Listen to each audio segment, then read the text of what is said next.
ស្វាគមន៍មកកាន់ vlog part 4 ដែលជាដំណើរកម្សាន្តទៅលេង Sapa ប្រទេសវៀតណាមទៅដល់ Sapa ភ្លាមចុះពីឡានក្រុងហើយបន្តដំណើរទៅសន្តាគារដើម្បី check in អញ្ចឹងណាហើយនេះគឺជាបន្ទប់ដែលពួកខ្ញុំស្នាក់នៅហើយបន្ទប់នេះគឺធំទូលាយហើយសម្រាប់ view នៅខាងក្រៅគឺយើងឃើញ view ទេសភាពភ្នំបន្ទាប់ពីយើង check in ហើយក៏យើងដើរមើលតំបន់ចិត្តហ្នឹងយើងបានចូលក្រុងដើម្បីយើងទៅរកអីញ៉ាំពេលល្ងាចចឹងណាហើយការខ្ញុំទៅហ្នឹងគឺវាចំពេលដែលធ្លាក់អាប់ចឹងមានមេឃភ្លៀងតិចតិចហើយអាប់ហើយនិយាយទៅត្រជាក់មែនតើនៅសាប៉ាហ្នឹងហើយនេះគឺទេសភាពពេលល្ងាចវាមានអាប់ចុះចឹងដល់ពេលថតទៅវាសហើយនេះថ្ងៃបន្ទាប់ទៀតមេឃរៀងស្រឡះចឹងអាចឃើញទេសភាពភ្នំនិយាយទៅស្អាតហើយមើល view ពីផ្ទះខ្ញុំទៅកន្លែងដែលខ្ញុំស្នាក់នៅហ្នឹងស្អាតតបមកក៏យើងបានដើរចូលថោនមើលទេសភាពមើលតំបន់ហ្នឹងចឹងណាហើយឃើញគេចាប់ថ្ងៃដែលខ្ញុំទៅហ្នឹងគឺគេមានប្រគំតន្ត្រី concert ធំតែចាក់ស្ដែងខ្ញុំអត់បានចូលរួមទេថ្ងៃហ្នឹងហើយយើងដើរទៀតក៏យើងបានមកដល់ឃើញ church របស់ Christian ហើយបានឆ្លងកាត់ហើយបានថតរូបខ្លះនៅហ្នឹងហើយតបមកយើងដើរទៀតព្រោះនៅម្ដុំហ្នឹងសវោហាងកាហ្វេច្រើនអញ្ចឹងពួកយើងទៅរកហាងកាហ្វេនេះយើងបានមកដល់ហាងកាហ្វេហើយក៏យើងមើល menu មើលអីហើយក៏យើងសម្រេចចិត្តឡើងទៅលើទៅអង្គុយខាងលើបានមើលទេសភាពតាមផ្លូវអញ្ចឹងណា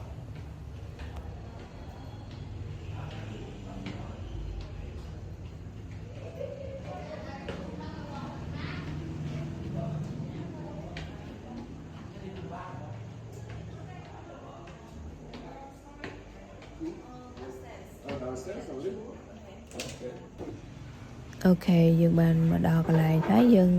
រកកន្លែងអង្គុយនៅលើមាត់ប្អួយដើម្បីយើងស្រួលមើលទេសភាពនៅខាងក្រៅហ្នឹងហើយអាគារមួយហ្នឹងមួយជាន់មានហាងផ្សេងគ្នាហ្នឹងហើយបន្ទាប់មកខ្ញុំសាកជាមួយនឹងកាហ្វេដូងនៅនេះកាហ្វេដូងគេគឺគេក្លុកដូងជាមួយនឹងកាហ្វេហើយគេមានដាក់កាដូងផ្អែមកាដូងនៅខាងលើអញ្ចឹងណានិយាយទៅរសជាតិឆ្ងាញ់ខ្ញុំឲ្យតានេះខ្ញុំហូបតាកាហ្វេដូងហ្នឹងឯងតបមកយើងបាន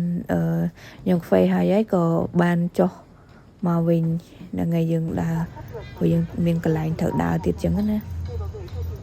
តបមកដោយសារមេឃរៀងស្រឡះទៀតក៏យើងបន្តដំណើរដើរមើលដើរតាមខ្ញុំមិនដឹងថាហ្នឹងជាមាត់ទន្លេឬក៏ជាបឹងគេគាត់ថា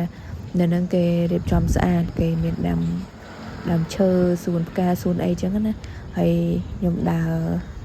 តាមហ្នឹងនិយាយទៅទេសភាពស្អាតហើយស្រូបយកខ្យល់ផង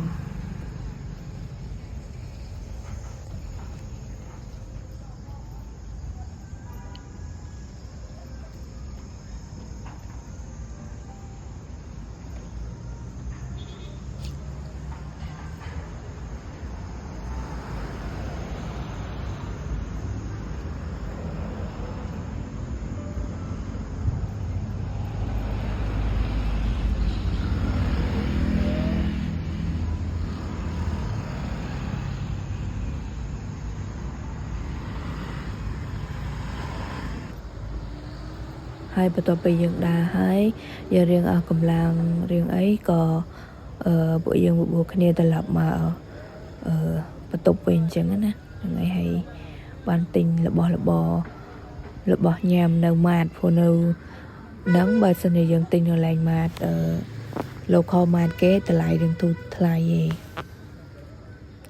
ហ្នឹងហើយនេះជាផ្លូវដែលចុះទៅ hotel របស់ខ្ញុំហើយបន្ទាប់មកទៀតថ្ងៃទី3ហ្នឹងដូចមេឃរៀងស្រឡះក៏ពួកខ្ញុំសម្រាប់ចិត្តតែទៅលេង Cat Village Cat Village នឹងភូមិរបស់ខាងវៀតណាមហ្នឹងគេលក់ជារបស់ប្រពៃណីហើយនឹងមានតំបន់កំសាន្តផ្សេងៗទៀតនៅកន្លែង Cat Village ហ្នឹងព្រោះយើងធ្វើដំណើរដោយដើរឯងព្រោះអីពី hotel ទៅភូមិហ្នឹងយើងអាចដើរបានហើយគ្រាន់តែដើរផុតពី hotel ក៏យើងបានទៅដល់ restaurant មួយហើយសុំដាក់ជាមួយនឹង avocado ក្លុកមកកៅសិនមុនយើងបន្តចុះទៅក្រោមអញ្ចឹងណាហើយនេះហាងដែលខ្ញុំកំង avocado ហ្នឹងហើយពីហាងហ្នឹងយើងមើលទេសភាពទៅខាងក្រោមគឺស្អាតមែនតើ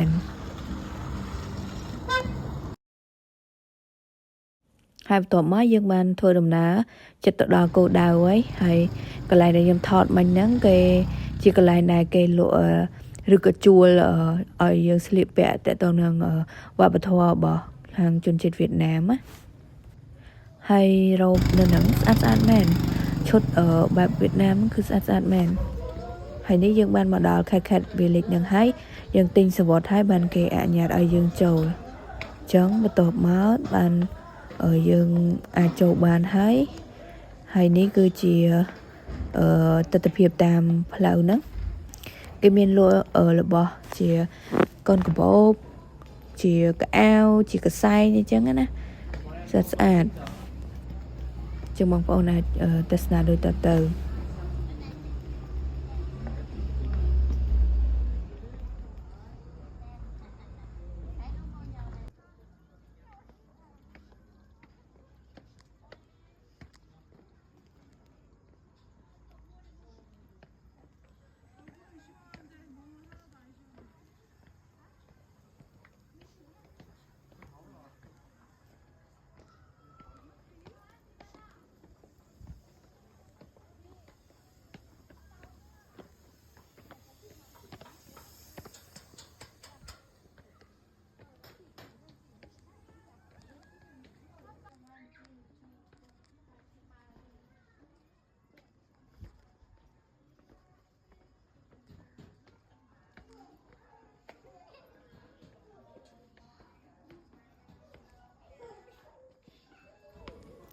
និយាយទៅគេលក់ច្រើនមែនតើបងប្អូន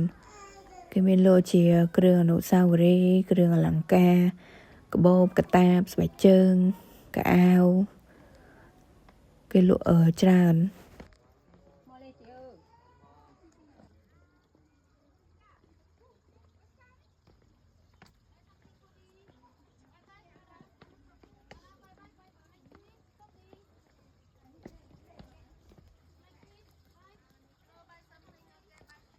បន្ទាប់មកយើងក៏បាន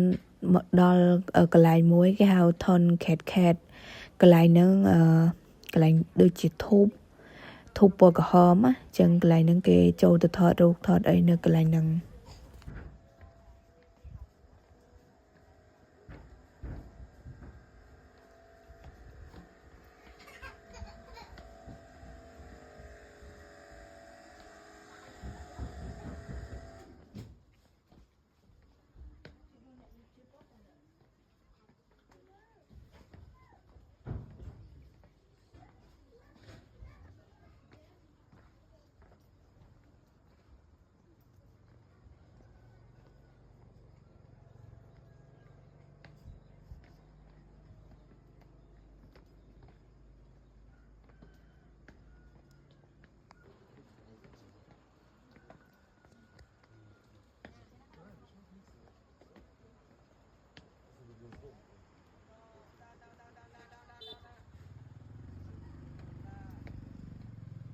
ហើយផ្លូវដែលយើងចុះទៅហ្នឹងផ្លូវហ្នឹងមានច្រកហើយកន្លែងមានកន្លែងផ្សេងដែលយើងអាចចូលមើលបានអញ្ចឹងណាហើយកន្លែងនេះគេដាំជាផ្កាកុលាបសួនផ្កាកុលាបនៅខាងលើហ្នឹងគេដាំផ្កាមានច្រើន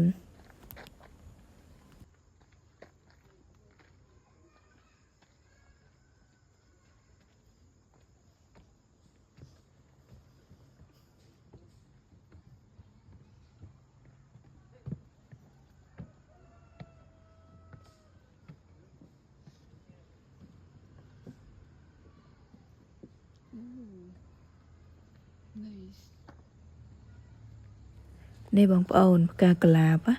ហើយផ្កាកន្លាបគេរីកបែបរីកកប៉ាងប៉ាងចឹង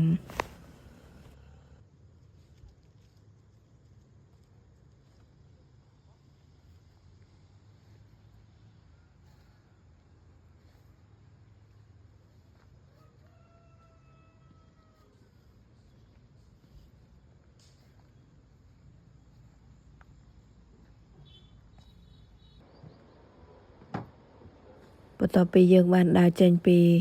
សួនផ្កាកន្លាបនឹងហើយយើងឡើងទៅកន្លែងមួយទៀតកន្លែងនេះគេរៀបចំជាដូចតោងចឹងកន្លែងហ្នឹងភ្ញៀវបរទេសច្រើនគាត់ទៅ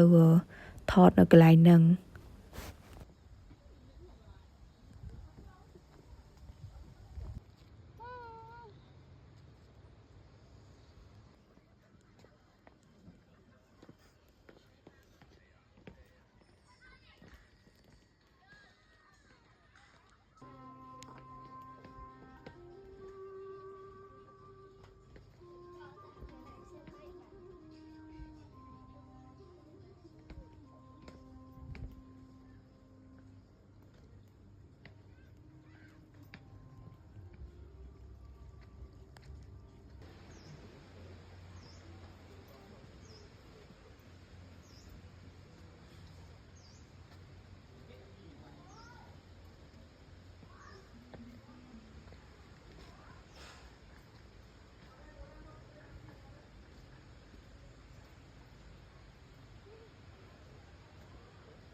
waterfall here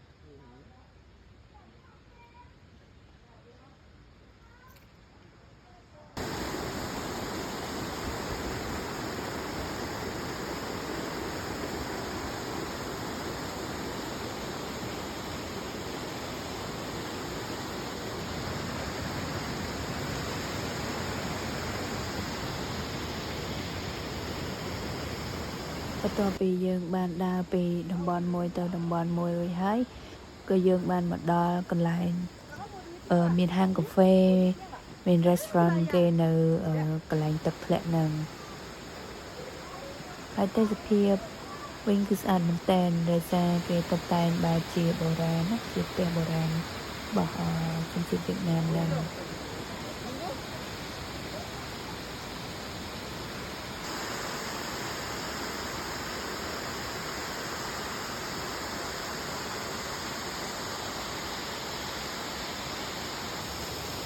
ហើយនេះជាផ្លូវដែលយើងទៅកន្លែងមួយទៀតនៅខាងមុខហ្នឹងហើយនៅខាងមុខហ្នឹងឃើញជនជាតិវៀតណាមមកគេតែងខ្លួនស្លៀកពាក់បែបបុរាណហើយពាក់កញ្ចក់រាងវែងផាត់មុខរាងក្រាស់ហើយគេទៅថតនៅកន្លែងហ្នឹងជាមួយនឹងសត្វសេះចឹងណានេះទៅស្អាតបែបមួយយ៉ាងសម្រាប់ឈុតប្រពៃណីរបស់ជនជាតិវៀតណាមហ្នឹង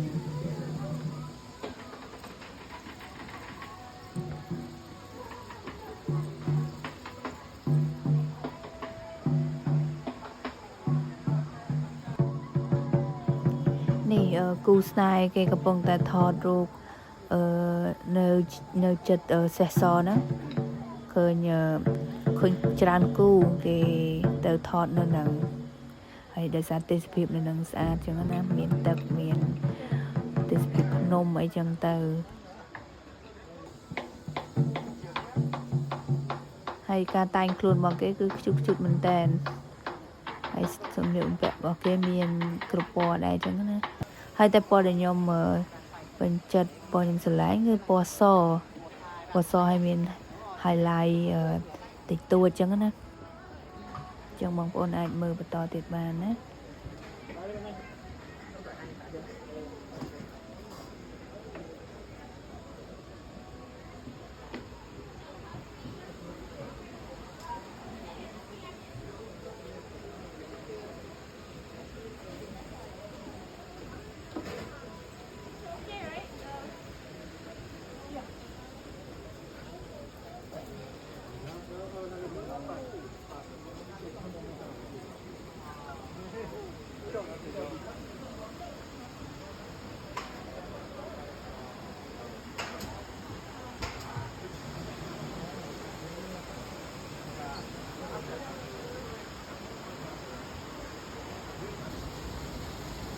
em mà đo cái lại ní nhung sừng kê khơi là kia tôi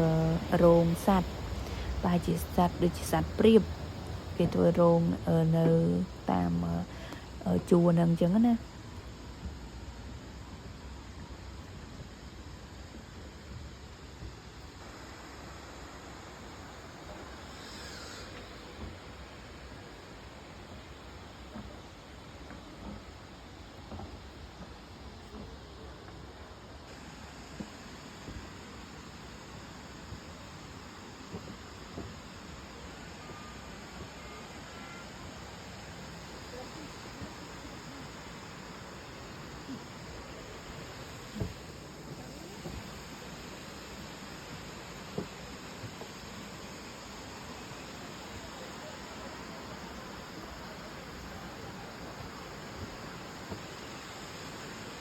នេះដល់ហើយបងប្អូនគេកំពុងថតរូបតែងបែបបុរាណមួយទៀតតែនៅកន្លែងនេះរៀងឆ្ងាយនៅចិត្តទឹកធ្លាក់ហ្មងអញ្ចឹងណា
នេះបងប្អូនសេះគេ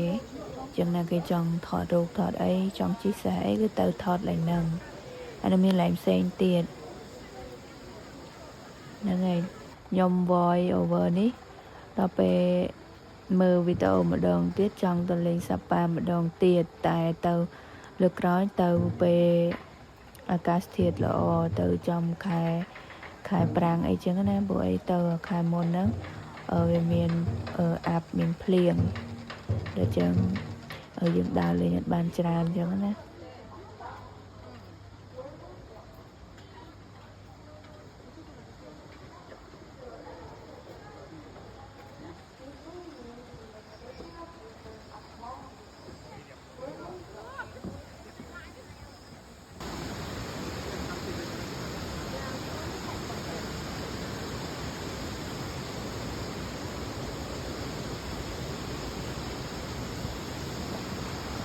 បន្ទាប់មកក៏យើងដើរចុះពីកន្លែងមួយទៅកន្លែងមួយយើងដើរមកដល់កន្លែងទឹកជ្រោះ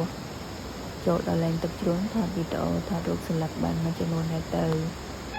បន្ទាប់មកយើងត្រឡប់មកវិញក៏យើងបានដើរកាត់កន្លែងហ្នឹងប្រហែលជាគេលេងភ្លេងបុរាណវៀតណាមហើយដើរហួសបន្តិចក៏ដល់កន្លែងគេជីគេទេខ្ញុំអត់បានដឹងកន្លែងហ្នឹងគាត់ថាថ្ងៃហ្នឹងដែលខ្ញុំទៅហ្នឹងគេអត់មានជីទេចាំនិយាយរឿងភ្លៀងវាទៅដល់ខ្ញុំគេអត់ជីចឹងណានេះទេសភាពខ្ញុំថាពីលើពីទីខ្ពស់មកនិយាយទៅវាស្អាតមែនតែនពេលហ្នឹងគឺអាប់វាអត់តន់ចុះមកហើយណាគាត់ថាខ្ញុំត្រឡប់មកដល់ខាងលើភ្លាមអាប់វាចាប់ដើមល្ងិតឈឹងយើងមើលអីលែងឃើញ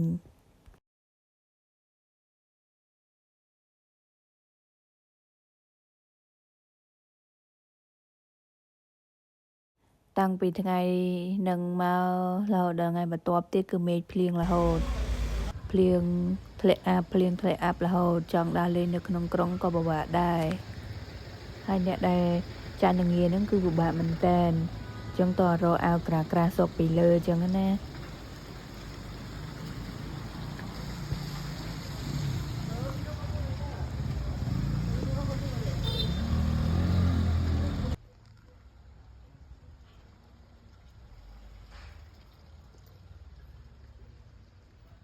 dành cho trẻ em. Cùng thưởng thức chương trình ca nhạc đêm đầu tiên đêm khai mạc hội chợ thương mại Sapa 2025. Tối ngày hôm nay tập trung tại sân vận động trung tâm thị xã Sapa. Tham quan mua sắm vui chơi giải trí, lựa chọn những sản phẩm ưng ý tại tất cả các gian hàng trong khuôn viên hội chợ. Chúng tôi xả cổng không bán vé, vào cửa hoàn toàn miễn phí. Chúc mừng chào đón toàn thể quý vị. ហើយនេះជាថ្ងៃចុងក្រោយដែលខ្ញុំមុនចាក់ចេញពីសាប៉ាត្រឡប់មកហាណូយវិញចឹងណាហើយមេឃវិញគឺចាប់ផ្ដើមស្រឡះអាប់វិញគឺចាប់ផ្ដើមផាត់ចេញហើយទេសភាពមើលទៅខៀវស្ងាត់តែម្ដងធ្វើឲ្យខ្ញុំនឹងសេតមែនតែនដោយសារម៉ានថ្ងៃមុនហ្នឹងគឺធ្លាក់អាប់ធ្លាក់ព្រិលចឹងទេសភាពមើលមិនសូវឃើញចឹងណា